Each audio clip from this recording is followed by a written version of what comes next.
Hi friends, welcome to cine family 2. Satyabhama serial ప్రముఖ star మా ఛానల్లో ప్రసారం అవుతూ ప్రేక్షకులను బాగా ఆకట్టుకుంటూ ముందుకు దూసుకుపోతోంది. ఈ సీరియల్కి సంబంధించిన ప్రతి లేటెస్ట్ అప్డేట్స్ని ఎప్పటికప్పుడు షేర్ చేస్తూ ఉంటారు. సత్యభామ సీరియల్ హీరోయిన్ నిరంజన్ డెబ్జానీ క్రిష్ సత్య క్యారెక్టర్లోను అండ్ అలాగే టీం అందరూ కూడా వాళ్ళ క్యారెక్టర్లో చాలా అద్భుతంగా నటిస్తూ మంచి సక్సెస్ను అందుకుంటున్నారు.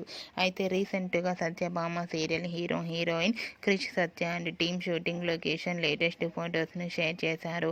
ఆ ఫొటోస్లో క్రిష్ సత్య అండ్ టీం అందరూ కూడా చాలా సరదాగా షూటింగ్ లొకేషన్లో పాల్గొంటూ చాలా హ్యాపీగా ఎంజాయ్ చేస్తూ కనిపించారు. ఆ ఫొటోస్ చూసిన వారంతా super and nice pics and eagerly waiting this latest episode అంటూ కామెంట్స్ పెడుతున్నారు. మీకు కూడా Krish Satya and team shooting location latest photos నచ్చినట్లయితే మీ అభిప్రాయాన్ని మీ కామెంట్ రూపంలో తెలియజేస్తూ లైక్ చేయండి, షేర్ చేయండి. మరిన్ని ఇంట్రెస్టింగ్ అండ్ లేటెస్ట్ అప్డేట్స్ కోసం మా సినీ ఫ్యామిలీ 2 ఛానల్ని సబ్స్క్రైబ్ చేసుకోండి.